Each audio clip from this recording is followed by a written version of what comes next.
Right, hello. Well, firstly, thank you for watching. And what am I doing here? Well, I'm going to be buying a caravan. And I'm going to be buying a caravan to live in for a time. So a little bit of background. How have we ended up here? Well, I've recently, I wouldn't like to say become homeless, because I'm not. I've living in my mum's little box room at the minute. It's very cramped and it is not ideal. So I've just sold my house after splitting up with my wife. So I've got that money sat in the bank, and I am looking to buy another house. This is by no means a video to become mortgage free and things like that, or how to live mortgage free or anything like that. That's not what I'm after achieving. My plan is to buy a house and obviously build a home. But why do I want to live in a caravan then, you say? I've got the money for my deposit, and there's plenty of houses for sale. I've got a job, and there's no real reason I need to live in a caravan. Well, buying a house takes time. It does. It takes months for a sale to go through. I don't want to feel rushed into buying the wrong house just because I need a house to live in. It can take 3, 4, 5 months for a sale to go through on a house. As I've found out, I think the sale was agreed probably back in June for my house I've just sold, and it only sold the other day, only completed the other day. So it does take a long time. Also, I ideally would like to buy a house that I can do up myself. So it might not be suitable for living in straight away. And obviously, if I've got somewhere to be, I'm not in a rush to move in. If I was to rent a property, that's going to cost me, I've had a quick look, and you're looking at upwards of £700 a month, even for a little apartment or something like that.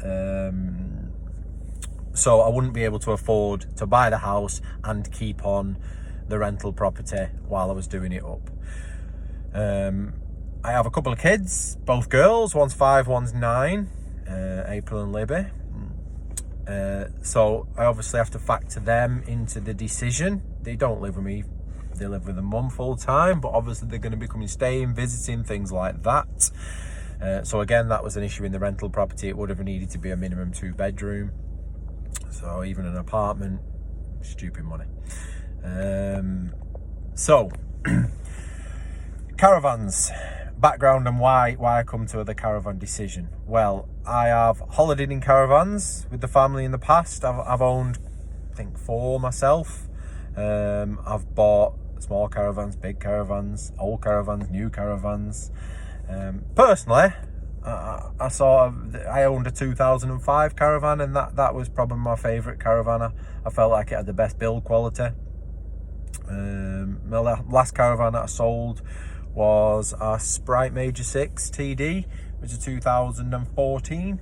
It was a lovely caravan, it really was, but it just didn't have the same sort of build quality I found as the Abbey 520 that I had, the 2005 Abbey 520. But I've loved every caravan I really have. I did buy one that had a little bit of a damp issue. Luckily, I found it early enough, and I bought it from a dealer, so I was able to return it. So that's something I'll have to be looking out for, and that's what I'm hoping to obviously give people in these videos that I'm looking to make. I'm hoping to go through layouts and things like that. The layout I'm probably looking for is a fixed bed. It's got to have a fixed bed, because I've never had a fixed bed in a caravan before. I've had fixed bunks, but I've never had a fixed double. Just for space, really, and it just always took up a lot of the space. And there was 5 of us, so it was, space was quite important. I've never had a twin axle caravan either. They've always been single axle caravans, and weight was obviously important because of the car that I had. But this time I am probably looking at a twin axle, just because I need space in it for living in, really. I'm not just going away a week or two at a time or for a weekend. I am going to have my stuff in there, and I do want to be able to move around. So what layouts have I been thinking of? I've got two in mind, really. The first one being a 4-berth fixed double with just the front lounge area. The lounge area obviously double up as a sleeping area for the kids when they come over. They can either have them as singles, or we can make up into a double or something like that.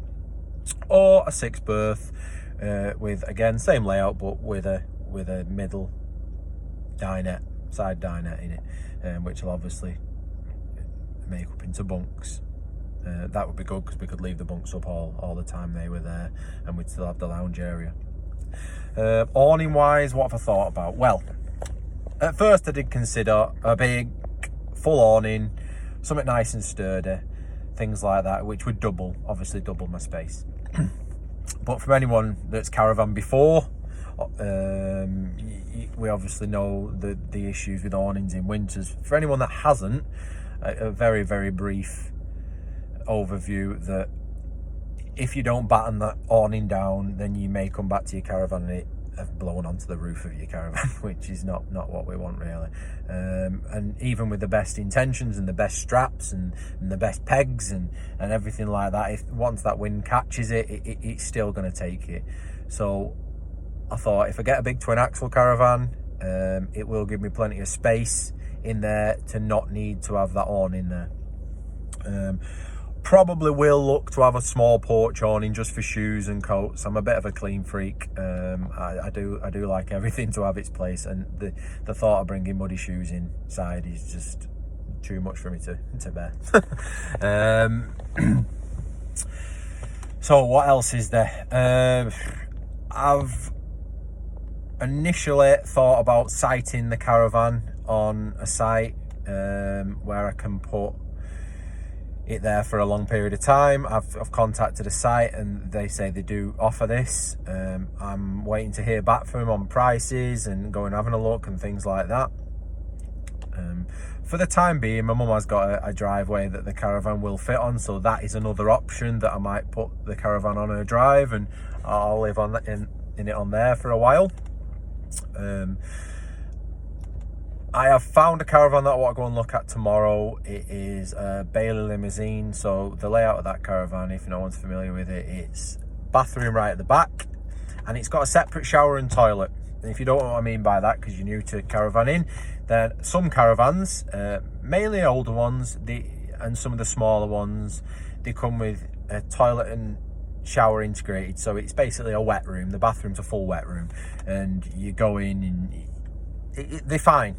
I'm not calling them in any way, shape or form.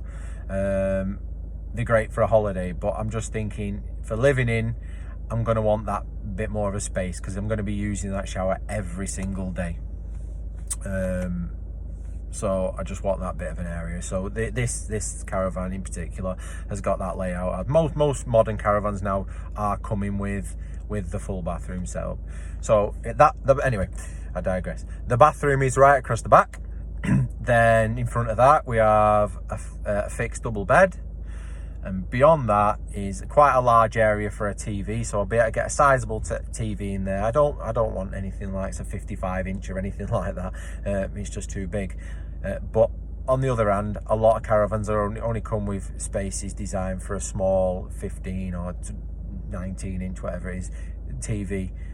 Because they are just there for holidays, but because I'll be living in it, I do want something that's going to be a bit bigger.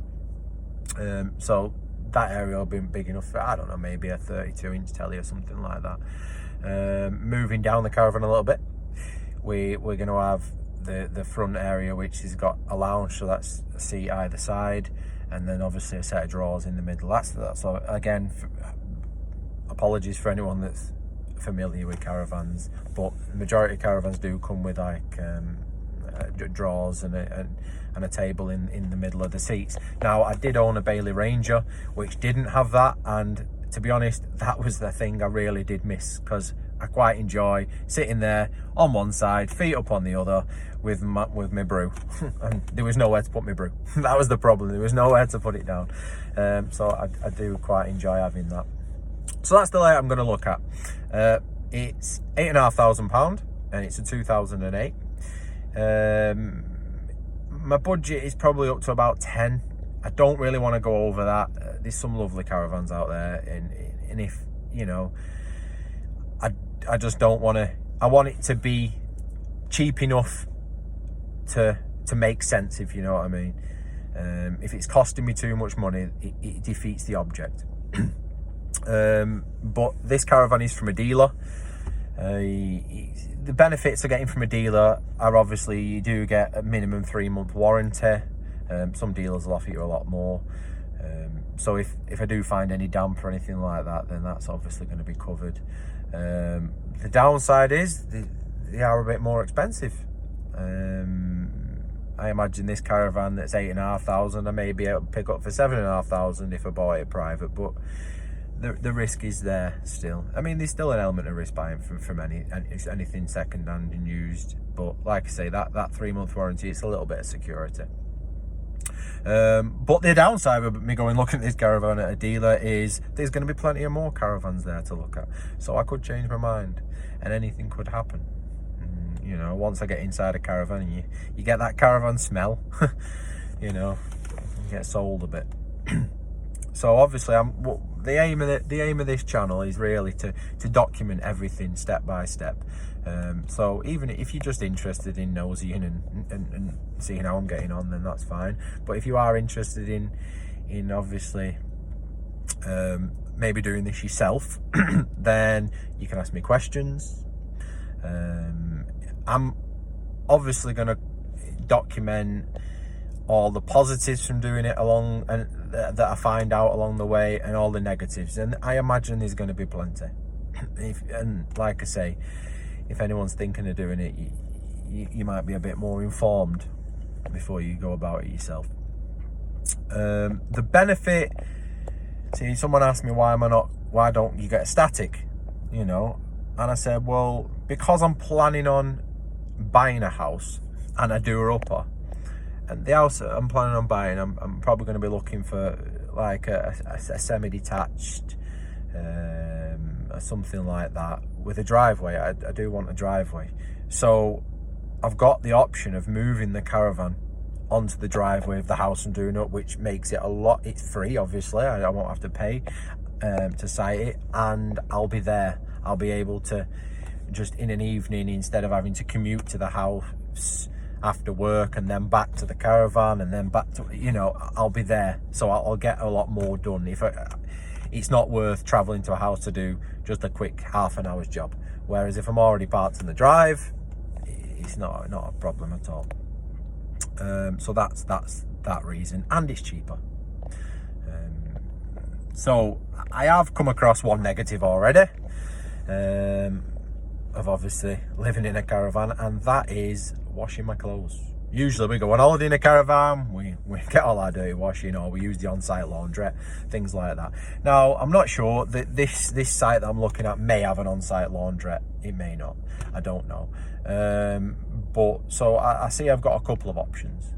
Option one, use a laundrette, so whether it be an on-site one or whether it be one in a local town or village. Or option number two, I can take a nice bag of dirty clothes to my mum's house and pick them up all nice and folded and clean. Option two sounding probably the best to me up to now, but we'll see. So that's the only thing I found negative up to now.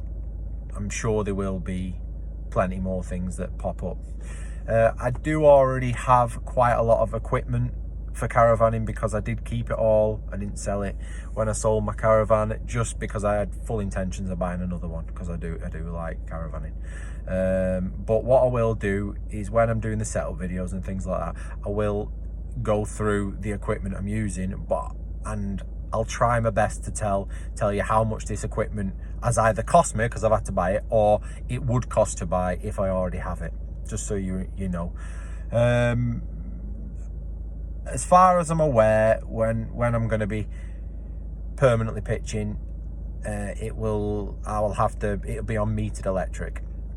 So my plan up to now is to probably run heating and things off gas. I do have a safe fill bottle, and I'll do another video about the safe fill and things like that, and how they work. But it's a refillable gas bottle that you fill yourself at a petrol station. But I'll go into the costs and savings and things like that later on in another video about that.